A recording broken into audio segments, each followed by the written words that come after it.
हाथरस वाले सत्संग में भगदड़ से ठीक पहले का वीडियो आपने देखा, लेकिन इस वीडियो में बाबा भक्तों को क्या बता रहा था?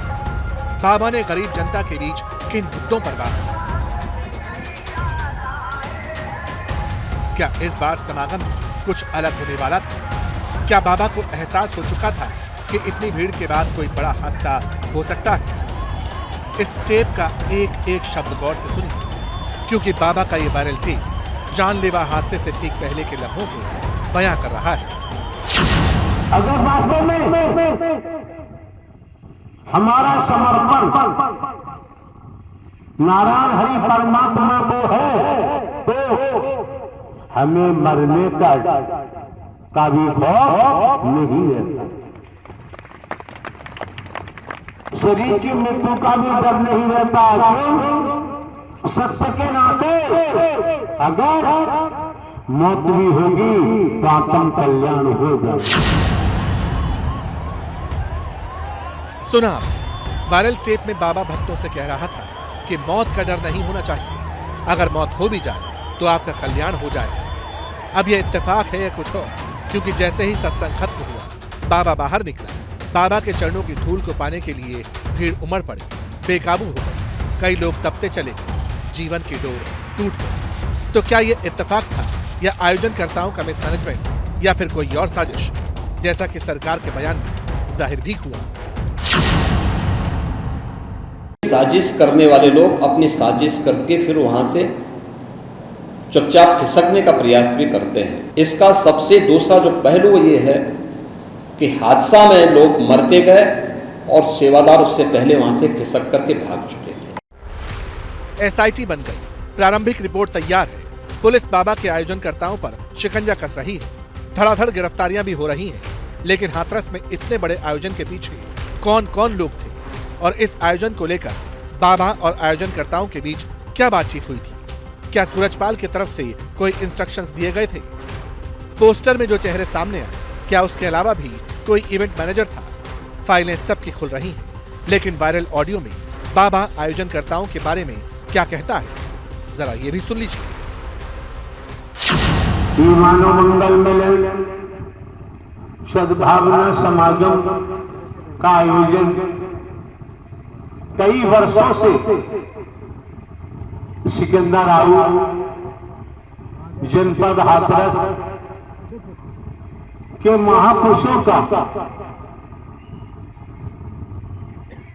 आना जाना होता था।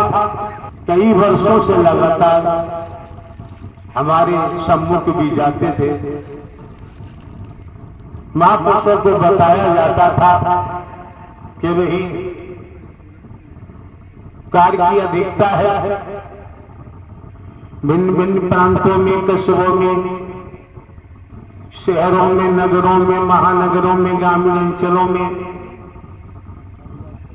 महापुरुषों के द्वारा नारायण हरि परमात्मा से प्रार्थना की जाती है।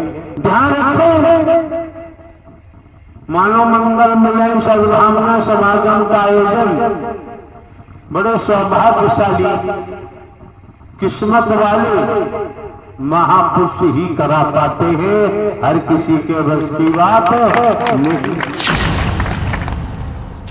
पता चला बाबा के सत्संग की 17 दिनों से तैयारी चल रही थी। 26 जून से ही मध्य प्रदेश, राजस्थान और आसपास के राज्यों की तकरीबन 500 बसें पहुंच चुकी थी। इनके अलावा भी सैकड़ों बसों के आने का सिलसिला लगातार जारी रहा। सिकंदराऊ से गुजरने वाले जीटी रोड पर हजारों लोगों का हुजूम इकट्ठा होने लगा। ज्यादातर साधकों ने आसपास के इलाकों में ही टेंट में रहने का बंदोबस्त किया। बाकी कुछ लोग बस के नीचे और आसपास के हिस्सों में रह रहे थे। इसमें कोई शक नहीं कि आयोजन बड़ा था। पंडाल का दायरा भी काफी बड़े इलाके को कवर कर रहा था। लेकिन क्या आयोजनकर्ताओं और सेवादारों के बीच भीड़ को मैनेज करने के लिए कोई कंटिंजेंसी प्लान था? एंट्री और एग्जिट पर कितने सेवादार थे? पुलिस हर एंगल से तफ्तीश कर रही है। लेकिन सत्संग वाले वायरल ऑडियो में बाबा ने सेवादारों को लेकर बड़ी इंटरेस्टिंग जानकारी शेयर की। महापुरुषों ने अपना तन मन धन खर्च किया है, ये पंडाल की व्यवस्था जुटाई है और जितनी भी व्यवस्था है सभी कमेटी के महापुरुष निर्वहन करते हैं, जुटाते हैं। कितने सौभाग्यशाली है, तन मन धन परमात्मा के खाते में जा रहा है, दुनिया के खाते में नहीं जा रहा है, परमात्मा हरि के खाते में जा रहा है। तो माला माल क्यों नहीं होगे, बड़भागी क्यों नहीं बनोगे, किस्मत वाले क्यों नहीं बनोगे, और नीतिगत कार्य है उनमें भी सफलता आपको मिलेगी। दर्शन, आपकी सेवा में ड्यूटी 4 किलोमीटर दूर लगी है, उपस्थित सभी सेवादार सुने, स्त्री पुरुष 10 किलोमीटर आपकी ड्यूटी लगी है सेवा में, तो नारायण हरि परमात्मा आपको वहां देख रहे हैं, आपको सुन रहे हैं, भ्रमित होने की जरूरत नहीं। भ्रमित कौन हुआ, किसने किया? क्या भोले भाले लोगों के लिए सत्संग के दौरान कोई अनाउंसमेंट की गई थी? सवाल इसलिए क्योंकि बात तो आयोजनकर्ताओं के साथ साथ पुलिस प्रशासन और पंडाल में मौजूद पुलिस के संख्या बल पर भी उठ रही है। 2.5 लाख की भीड़ जमा थी और पुलिस वाले थे 40। इस हिसाब से 6000 लोगों पर एक जवान। व्यवस्था नाकाफी थी, लेकिन वायरल टेप में बाबा ने पुलिस प्रशासन के इस बंदोबस्त को अमृत वर्षा करार दे दी। ध्यान रखें, जिला प्रशासन सिकंदर राउत, जिला प्रशासन पुलिस जो भी है, कमेटी को सहयोग प्रदान किया है, सभी बधाई के पात्र हैं।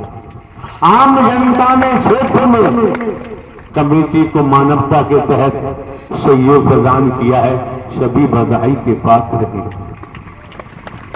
ये मौके बार बार नहीं मिलते हैं, महीने में एक बार ये सौभाग्य मिलता है। ये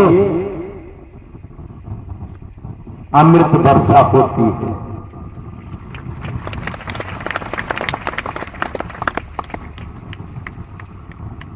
और हम वंचित रह जाए तो हमसे बड़ा दुर्भाग्यशाली कौन हो सकता है। सूरजपाल उर्फ नारायण साकार हरि के सत्संग में अमृत वर्षा तो नहीं हुई, हाँ मौत की बारिश जरूर हो गई। इंसान को परमात्मा मानने वाले लोग सब कुछ गंवा बैठे, कई घरों के चिराग बुझ गए और बाबा सत्संग के बाद फरार हो गया, अंडरग्राउंड हो गया।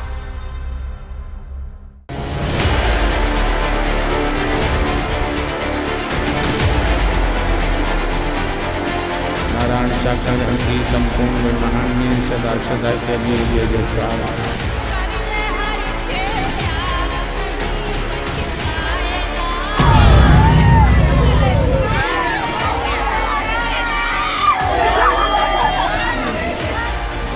दो जुलाई को हाथरस वाले सत्संग में आखिर हुआ क्या था? पाखंड से बचो, आडंबर अंधविश्वास से बचो। हाथरस वाले सत्संग में बाबा ने अपने भक्तों से क्या कहा? 26 साल हो गए, हमने कोई बांधा तो नहीं लगवाया। क्या बाबा ने हाथरस वाले समागम में मैनपुरी वाले आश्रम का जिक्र किया? मैनपुरी में विश्वमान में प्रवास है, मां से चले तो धूप नाम की चीज नहीं। 2.5 लाख की भीड़ के सामने सत्संग में बाबा सूरजपाल ने नरेंद्र मोदी का नाम क्यों लिया? स्वच्छता के बारे में आपके प्रधानमंत्री जी ने दर्शाया। बाबा को ज्ञान की प्राप्ति कैसे हो, इसे लेकर श्रद्धालुओं को क्या बताया? खेती के माध्यम से ही नारायण साकार हरि परमात्मा तो हमको बोला क्या बाबा ने करोड़ों की संपत्ति किसी और के नाम कर दी? 24 मई 2023 को जो भी चल संपत्ति हमारे नाम की सब दान में दे दिए। बाबा ने आखिर क्यों कहा मौत होगी तो कल्याण हो जाएगा?